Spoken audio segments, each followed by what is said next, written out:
let's start that recording now. Awesome. Um, First, of course, I wanted to do a quick acknowledgement of the fact that the JCCCW does sit on the ancestral homelands of the Duwamish people, currently still unceded territory. I also want to acknowledge that the site that we'll be talking about today does sit on the lands of the Coast Salish, Snoqualmie, and Tulalip communities. So important to keep in mind. We want to encourage everyone to take a moment to reflect on whose lands they currently sit, since this is a Zoom meeting, so we're all calling in from different spaces. With that, I just want to do a quick introduction to the J and the museum and what we do a little bit. The big thing is that we stand to share the history and community of, history and culture of the Japanese and Japanese American communities here in Seattle and more generally in Washington. We are so excited to get to talk about the topic that we have tonight, mostly because we really want to be encouraging folks to share stories, not just from Seattle, but really from the Japanese American communities all across Washington. For a few house rules, big thing is to just please stay muted if you're not asking a question or talking. There can be a lot of background noise if everyone stays unmuted. So we just ask that you remain muted when you're not talking. We do have the chat open as well for questions. We do, however, ask that the chat be kept kind of on topic.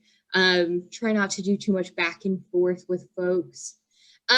For tonight, it's not going to be a huge deal since I think we'll be having this screen shared most of the night. But while we're not in that, we do recommend using speaker view as the best kind of way to really get to see and focus in on who is speaking. So yeah, that's kind of how you can go through tonight. Now, without too much further ado, I do want to welcome community members from the Snoqualmie Community Action Network. They're a really great group that's really doing a lot of work surrounding the Snoqualmie lumber mill site, talking about kind of what its future will be. As we know, Washington and really America at large is drastically changing. Properties are kind of up in the air. So we'll be talking a little bit about the history of the site today. And we are joined today by Richard Scheel, Chris, as well as Julie Lake, who will be able to speak a little bit more to the site specifically as well. But with that, I'm going to just turn it around really quick and let them kind of introduce themselves and just get on with it. Hello, so I'm Dick Scheel, Richard Scheel. And as you said, we're going to be talking about the topic of the Nikkei community at the Snoqualmie lumber mill, which the time period for that community was 1917 through 1942. So our group, just very briefly, Snoqualmie Community Action Network, or SCAN, and our purpose is to advocate for the future of the mill site being done in a safe and healthy and sustainable way, and not just over commercialized and disregarding cultural and environmental factors. And we have information there about how we can be reached on our website, on Facebook, by email. And so with that, I'm going to hand it over to Julie Lake, who's going to be talking about the history of the community at the mill. Am I unmuted? Mm-hmm.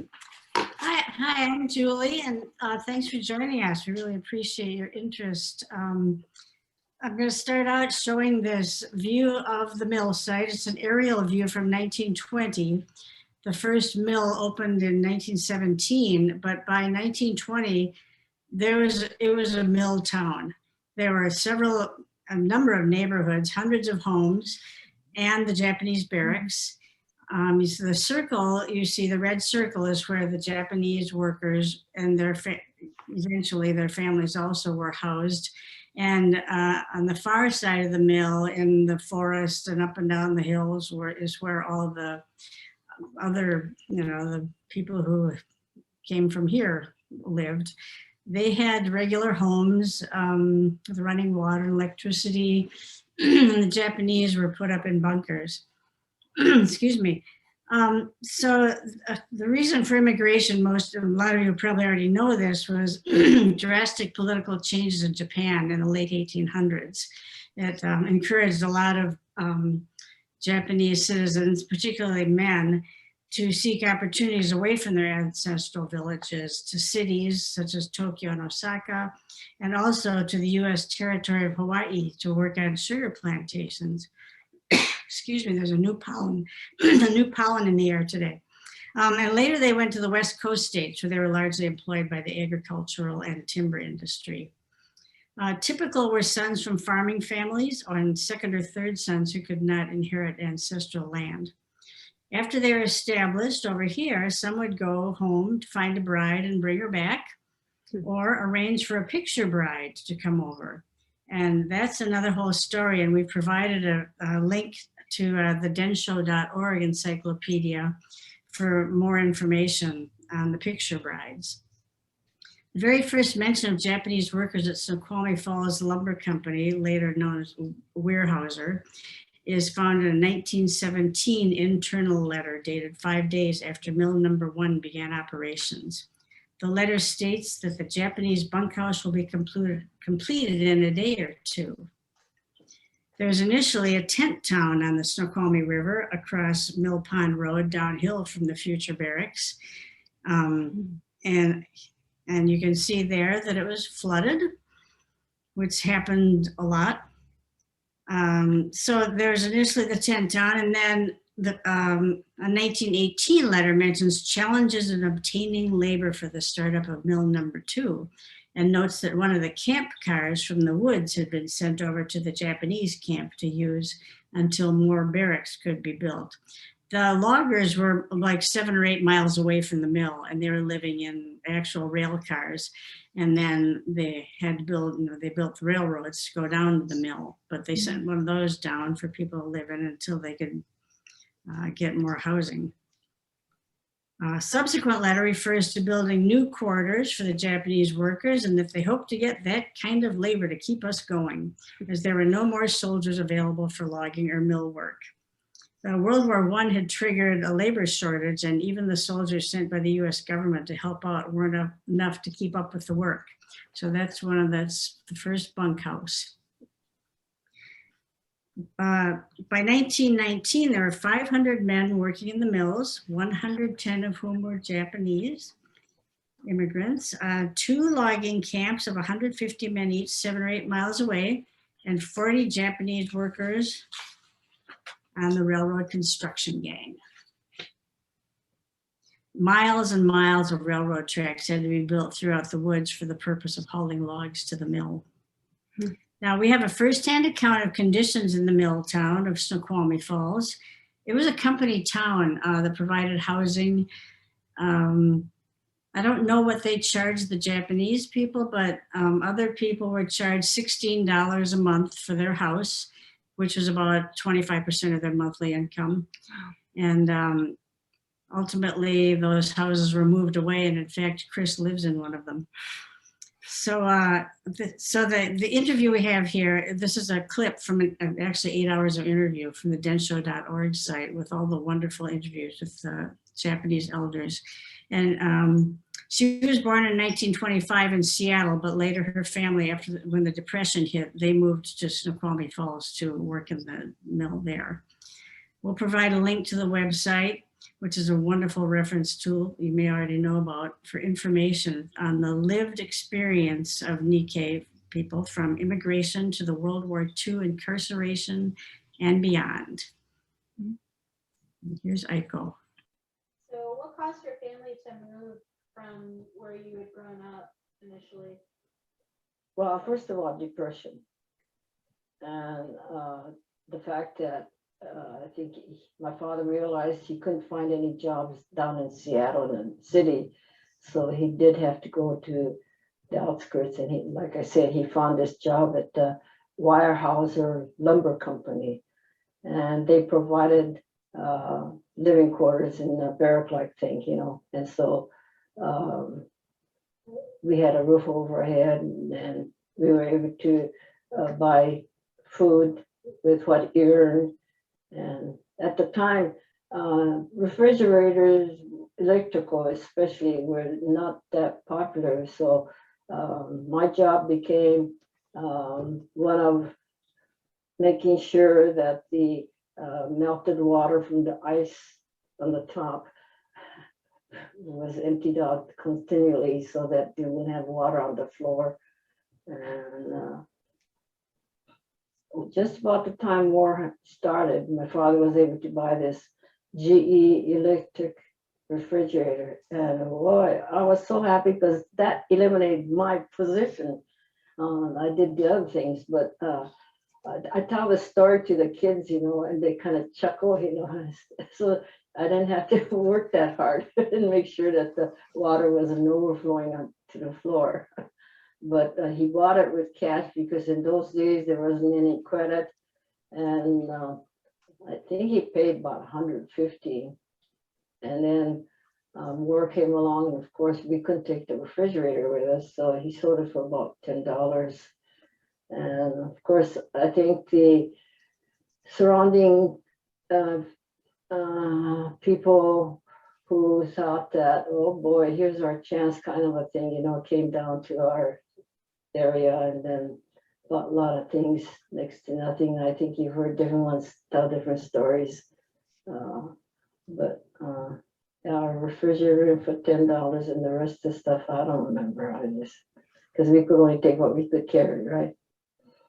The lumber company, was that a really big company? Were there a lot of other workers? Because you mentioned barracks, and so I was just curious what the setup was for that job.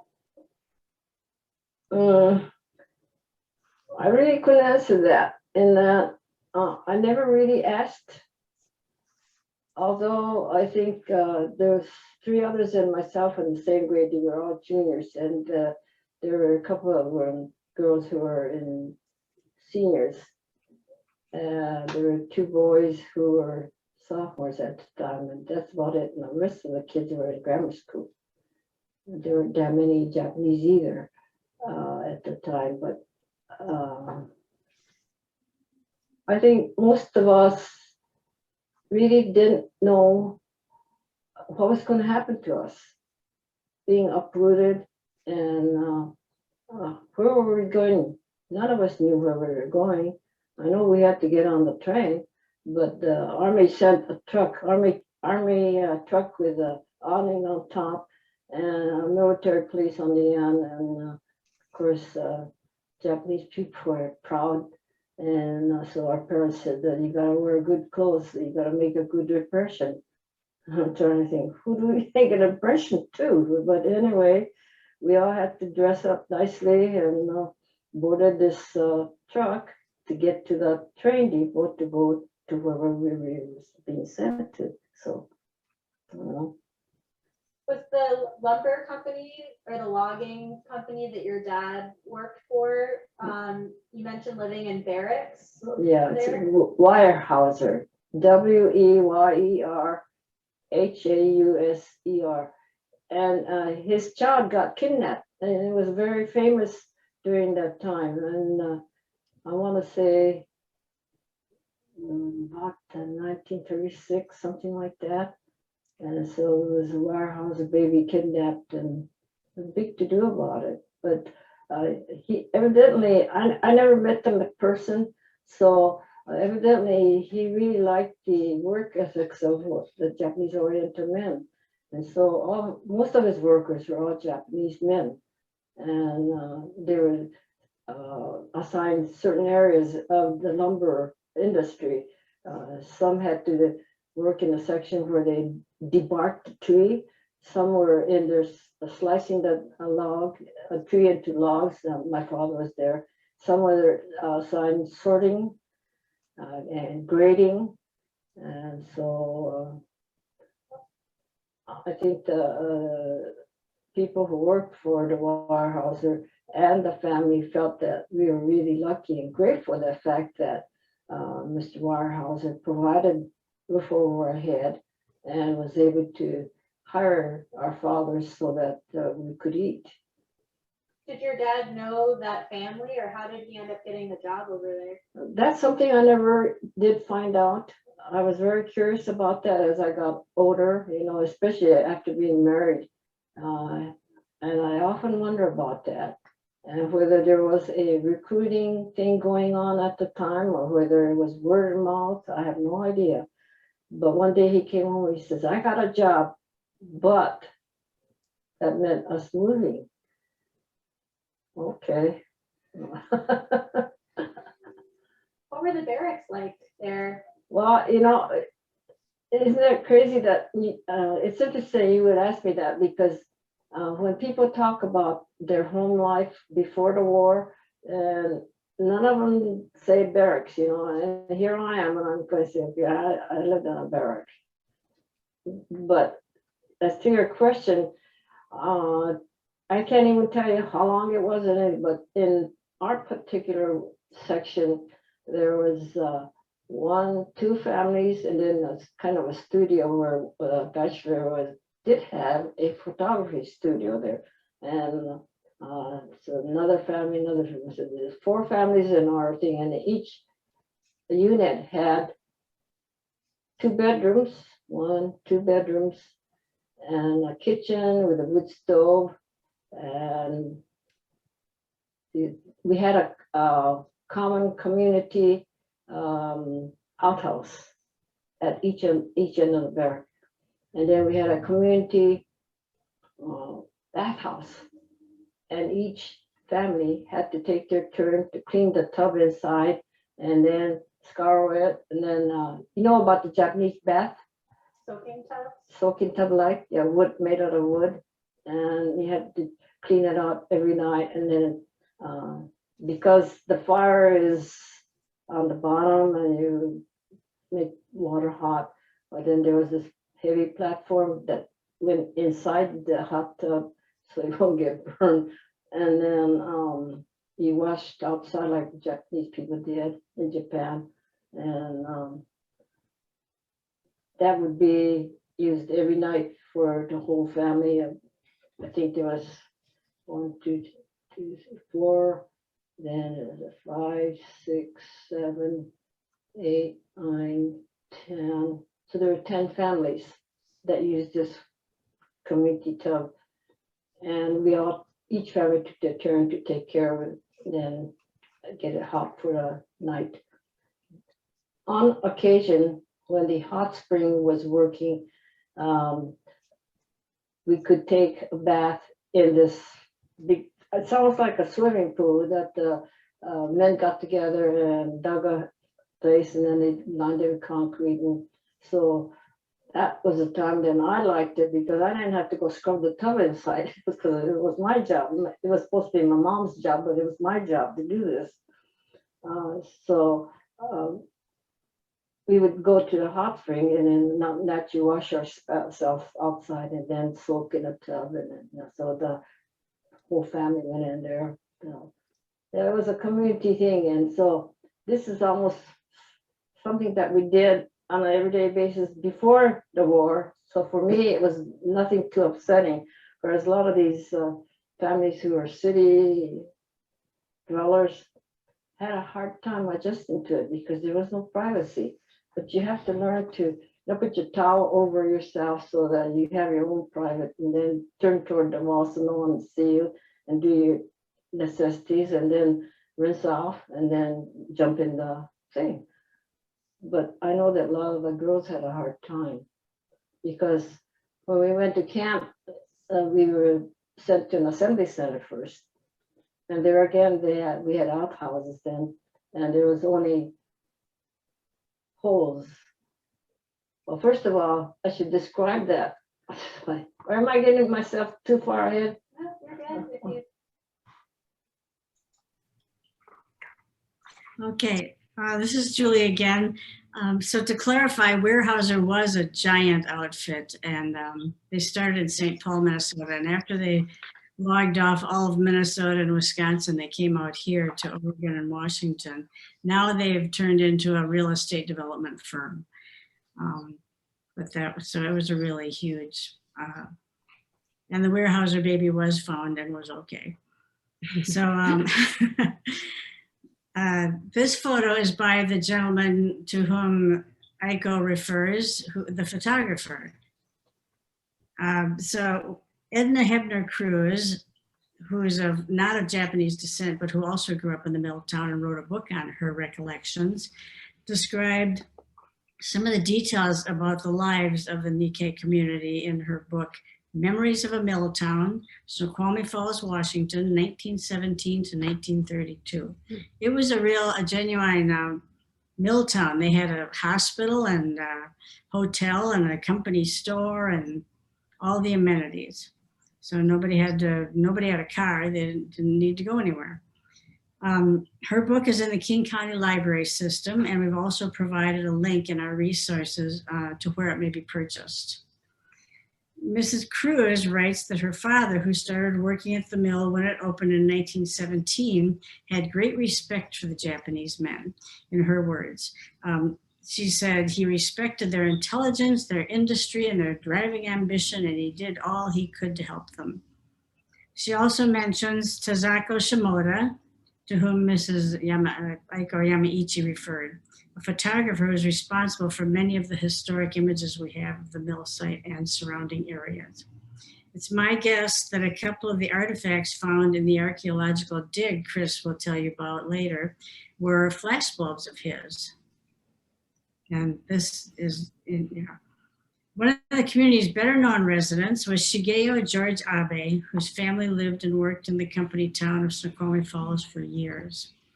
He and his family are on the 1930 and 1940 census pages for the mill site. He was a 1935 graduate and class valedictorian of Snoqualmie High School, where he was on the football team. In 1940, he on the census notes him as being in school, and he was at UW at that time. Mr. Abe was a member of the legendary Nikkei 442nd Regimental Combat Team in World War II, the most decorated unit in U.S. military history for its size and length of service. The 442nd were among the first U.S. forces to liberate the prisoners of the Dachau death camp. In Germany, they were involved in rescuing the Lost Battalion, who were surrounded by German forces in France, and involved in numerous other military campaigns in Europe. Mr. Abe earned 2 Purple Hearts and the Silver Star, along with other citations for his service in World War II. He was an active member of the Nikkei Veterans Community and Nikkei Concerns, a Seattle nonprofit dedicated to the welfare of the elderly Japanese American community in the Pacific Northwest. He passed away in 2004, and in our resources, we provided a link to his complete obituary. This is just part of it. In 1940, Japanese and Japanese Americans comprised 11.5% of the population of Washington state. 4 days after Pearl Harbor, the Nikkei community in Snoqualmie Falls issued a statement of loyalty, which was published in the December 11th, 1941 Snoqualmie Valley Record. We've provided a transcript of the statement in our resources also, because this is pretty hard to read. In 1942, there were 500 workers at the mill, 50 of whom were Japanese. After February 1942, when the community members were incarcerated, their dwellings were torn down and the mill went to a 48-hour work week. It was 40 hours before that. That concluded the Nikkei chapter in the history of the mill town. And we have another clip of Aiko Yamaichi about the community's reaction to that historic event. It ends abruptly because it's one segment of 8 hours worth of interviews. Mm-hmm. So the rest of it, we have a link to the whole place at densho.org. So it sounds like Pearl Harbor and the news of that was disseminated while your family was working and staying at the mill area. So could you talk a little bit about that and how the news was disseminated to your family and what you recall about that? Going to camp, you know, after or before? Just the news of Pearl Harbor and maybe even leading up to that, was there an atmosphere at all of Well, worry about war or? well, there really wasn't internally within the family. There wasn't really that much discussion. We just, because we were in Washington and everything mostly was happening in California, and the Life magazine had several pages of photos about people in California being loosed from the house and the luggage and all that thing. And we were, when we would go to school, we would talk about that. Gee, too bad. After December 7th, when it happened, it never occurred to us that it would affect us. We figured we were in Washington, they were in California, so, you know, two different states. And we were commiserating the fact that, gee, it's too bad that, you know, they have to go. And before long, it affected us because there's a notice 9066 was posted and came to the camp and looked at that and said, oh boy, that's us and non-aliens too. Well, who's non-aliens? Well, it was us. And so anyway, the fact that we thought we would be spared and not have to go, and then to be surprised the fact that we had to go, I think it was kind of unbelievable for us at that time. And we all, I don't know, I guess when we heard December 7th, we all kind of went outside to see what was going on. And most of us all gathered on the lawn over there and see what's going on kind of thing. And of course the discussion, oh, it's not going to affect us because we're up here, they're down there kind of thing, but helpless and wondering what the future was really, especially when we got the notice. And I think it was the hardest on our parents because they finally able to say, wow, we finally could see ourselves getting ahead a little bit after the Depression. And then to have that happen, and then to find out that you could only carry what you could take with you, you know, how can you discriminate what you're going to take with you, you know? And because we had the outhouse, all the things pertaining to Japan, each family took it there and dumped it. So the other day we were talking about that one time and said, yeah, my folks had outhouse too, you know, and they were saying the same thing, but too bad we lost a lot of things that way, but that had to be. But I think on the whole, it made us wonder why the government could do what they did, and that they had the power to say, okay, you military people go out there and make sure that the Japanese people are to be all rounded up together and, you know, sent to wherever we were.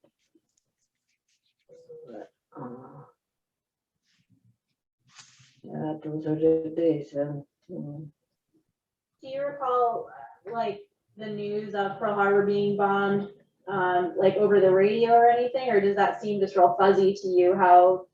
yeah, well, for me, I heard it because I was doing my homework, and I had the radio on, typically teenagers, and interrupted, and I said, you know, so the president came on and he said, so right away I just put my pencil down. I ran outside the door to see if anyone was doing the same thing I was, and sure enough, everyone came out of the house. Can you believe that? I mean, no, we can't believe it, you know. How stupid can they be to come all the way over here to Pearl Harbor and you know. So, yeah. Was your mom or dad home at that time? Or your siblings home? That was Sunday, so my dad was off work too, yeah. I remember looking for my father, and I said, hey, Papa, you know what? You know, we're all speaking in Japanese, right? And couldn't believe it. was there any concern before Pearl Harbor of any of World War II, you know, being what it was, or did it seem just like general concern about what was going on, but nothing of that magnitude or gravity would have happened? Our parents didn't talk about that to me, so I had no idea about that. Yeah, but I'm sure they must have had some kind of discussion between the two of them, if not shared with us, because I didn't hear anything about it. Just that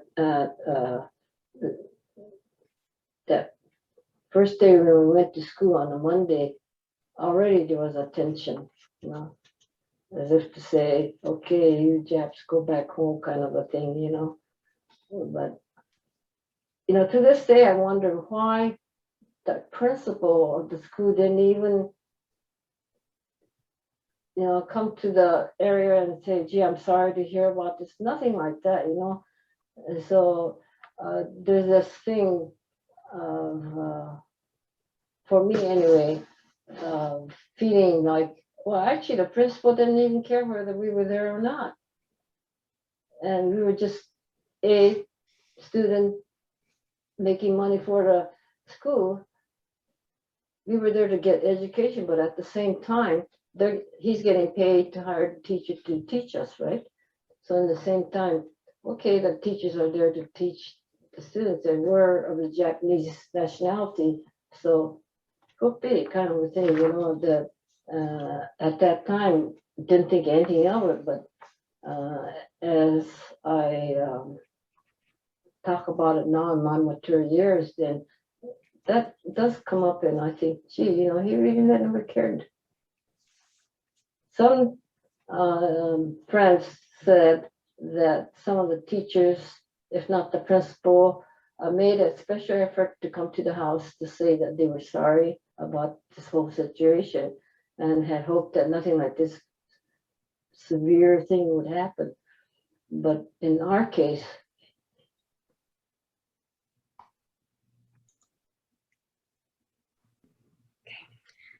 And so now I will hand you over back to Dick, who's going to discuss the proposal for the mill site. Thank you, Julie. So that was, of course, back in 1942 at the close of the time of the Nikkei community in Snoqualmie. Since then, the mill continued to operate and gradually kind of tapered down as the industry went down. And the mill closed in 2003.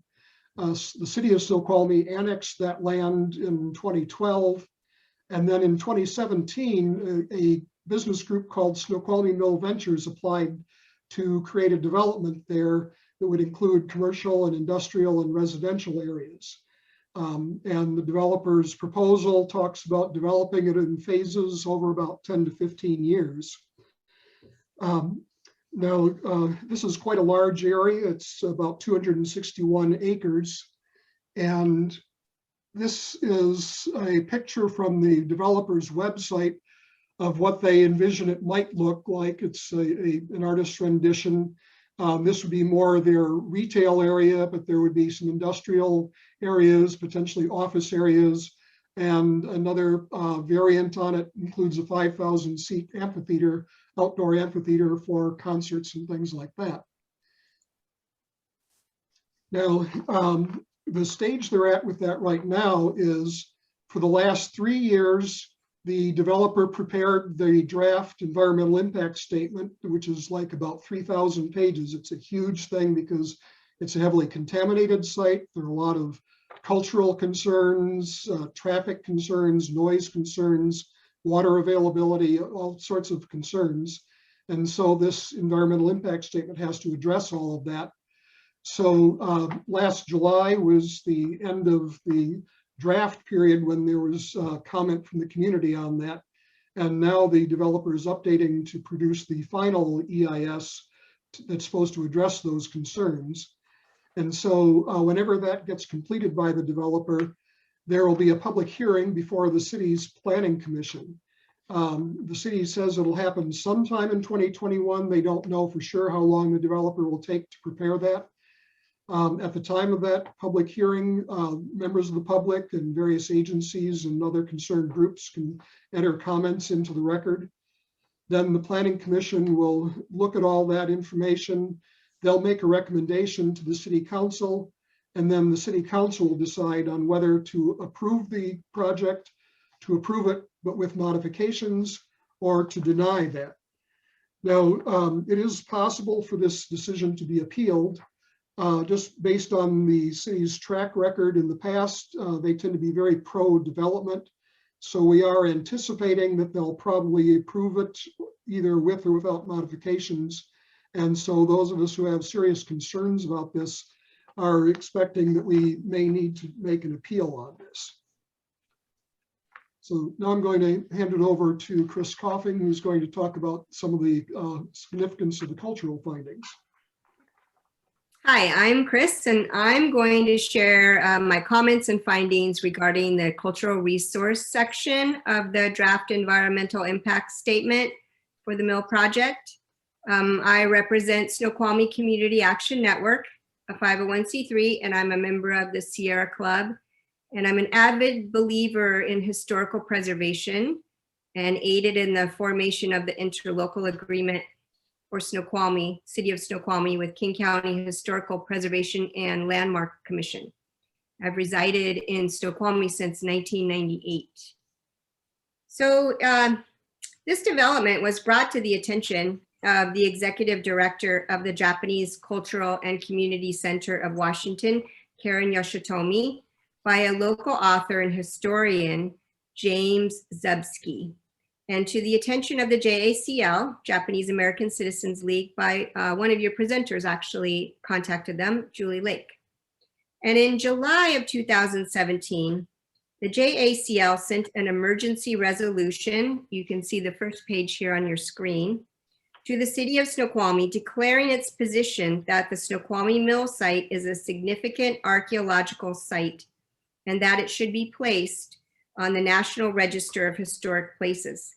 The JACL also declared its position that an investigation should be conducted by the City of Snoqualmie to determine which specific sections of the mill site should be preserved due to their significance to Japanese American history and the contribution of Japanese workers to the history of the US timber and railway industries. So as stated on page 55 of the appendix of the cultural resources section, it states, and I quote, professional archaeologist Teresa Trost and Snoqualmie Mill Ventures representative and developer Tom Schroof met on site with Karen Yoshitomi and James Zubsky on September 22nd, 2017. The plan for surveying to find archaeology associated with the Japanese community was discussed. On October 9th and 10th, 2017, a 2-day archaeological field study was conducted without the presence of the concerned parties of the JACL or the JCCW. Present parties were Snoqualmie Nation archaeological monitors Aaron Webster and Stephen Weimer, and they were on site for portions of each day of the archaeological field study on October 9th and 10th. It is noted that the Snoqualmie Nation has stressed concerns regarding on-site cultural resources as well. So our consideration as an organization is we feel that a representative of the JACL or the JCCCW should have been invited on site for the archaeological survey as objects were found.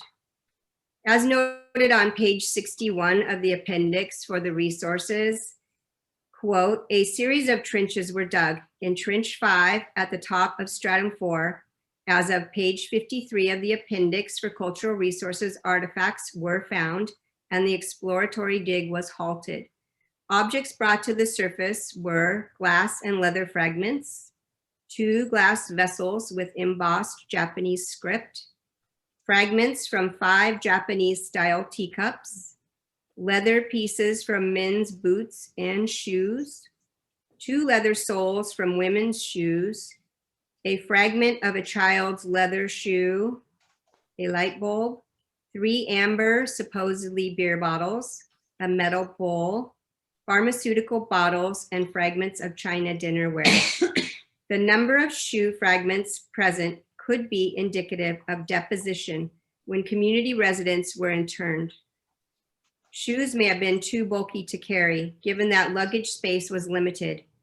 And additionally, but not pictured, a German manufactured doll was found and may have been abandoned because of its association with World War II adversaries. End quote. As noted on page 62 of the appendix, and I quote, most of the artifacts were domestic debris and primarily consisted of Japanese-style teacups and bowls, shoes, and pharmaceutical bottles. Its location and the number of Japanese dishware and the 2 bottles embossed with Japanese writing strongly suggest the feature is associated with Japanese residents. Historic land use and dates of manufacture of the artifact suggest no earlier than 1915 and mostly circa 1930s, end quote. On page 55 of the appendix, it is stated that site 45 K11474, Trench 5's location, where the significant articles were found, appears to meet the eligibility requirements for listing in a heritage register. Quote, the artifacts found were put between 2 pieces of landscape cloth and reburied 8 feet below grade. On page 94, end quote, on page 94 of the DEIS, it states, quote, no further cultural resource investigations are recommended prior to the development of Planning Area 1. Plans are that ground disturbance in the area mapped as the Japanese community will extend no more than 6 feet below the surface grade elevation. This provides a 2.5-foot buffer overlying the depth at which the trench was found, end quote. And it is noted that archaeological resources in Washington State are protected under the Revised Code of Washington, RCW 27. On page 87 of the appendix, it states, quote, the archaeological sites are spatially separate from the industrial mill complex, both as it was during the mill's period of significance and as it is today. For these reasons, it is recommended the cultural resources and proposed historic district be managed as distinct and separate cultural resources, apart from the historical significance of the mill itself, end quote. So to paraphrase that, the site where the artifacts were found is considered to be a separate and unique resource. And it is recommended that it be treated and handled distinctly and uniquely different and separate from the historic mill site buildings, which some have already been preserved as landmarks. So our consideration as an organization is, how will the developer manage these cultural resources? We believe that this needs to be addressed before final approval of the project. Once the project is approved in its final EIS, there's no going back unless you do a legal appeal or a lawsuit. And basically anything goes that has been approved at that point. So on page 45 of the document, appendix, figure 16, quote, archaeological and geotechnical surveys map shows numbered trenches, but nowhere does it show the location of trench number 5. The map on page 5 of C of the DIS appendix has the location of the trenches blacked out, which is normal for an archaeological site because they can't let the public know where it's at. In summation from our findings and our comparisons of historic maps and photos, it appears that trench 5, where they found the artifacts, will not be managed or preserved or archaeologically excavated. It appears it will be a parking area and therefore covered by pavement. This does not meet the criteria for cultural and historical preservation and dishonors Japanese Americans, the JCCCW, and the Japanese American Citizens League, in our opinion. In our summation, the DEIS does not address the JACL emergency resolution put forth on July 7, 2017, and no activity should be considered until the JACL and the JCCCW are consulted as how to proceed. A full archaeological survey should be performed with JACL and JCCCW representatives invited and present. A portion of the site should be held and preserved in memoriam, honoring the contribution of the Japanese to the Snoqualmie mill timber industry. And this memorial should be designed with input and consensus with the Japanese American Citizens League and the JCCCW and the developer. Now, neither the JACL nor Karen Yoshitomi of the JCCCW are listed as interested or affected parties to be notified in the DEIS document, even though the developer had been served the emergency resolution and had consulted with Karen of the JCCCW. Now, this is a gross oversight, disallowing their voice and comment on the body of the DEIS. They were able to respond, however, as a local citizen alerted them to the existence of the DEIS and to the comment period. Our vision for the site varies greatly from what the developer envisions. Here is what they say in the body of the DEIS, and I quote, "Visitors to the site are likely to be attracted to experience the wine production process and sample wine offerings. These visitors are also likely to be middle to high income individuals with more disposable income and the potential to make one or more stops in Snoqualmie outside of the mill site," end quote. So that's where we stand today, and those were my findings from the appendix of the cultural resources section of the DEIS, and I did alert the city to all of the concerns that I noted today, mostly so that is now considered a legal document, would have standing if we wanted to take any legal action down the road. You have to have a comment submitted before you can take it any further. So now I'm going to turn it back over to Dick Shields so he can tell you a little bit more of what's going on with us. So what SCAN is doing currently, since we're waiting for the public hearing to be coming up, which is the next major legal step, and it's not clear just how much notice there will be of that hearing. Our guess is it will probably be a 2-week notice, which would be extremely little amount of time to be able to prepare testimony for that hearing. So we're trying to prepare as much as we can in advance of that. We're also encouraging other members of the public to prepare testimony for that hearing, and agencies and other organizations. And then because of the fact that with the city being very pro-development and our anticipation of the decision going in a way that's not favorable to what we think would be best, we are also currently raising funds for a possible legal appeal if that becomes necessary. So we'll try to keep people posted on just how that's progressing. And so that's the end of our presentation for tonight. We've got a number of pieces of resources that will be available. I guess we're going to be posting this presentation on our website. Not sure if the museum will also be posting it or not, but there are a lot of links here that will allow you to get more information.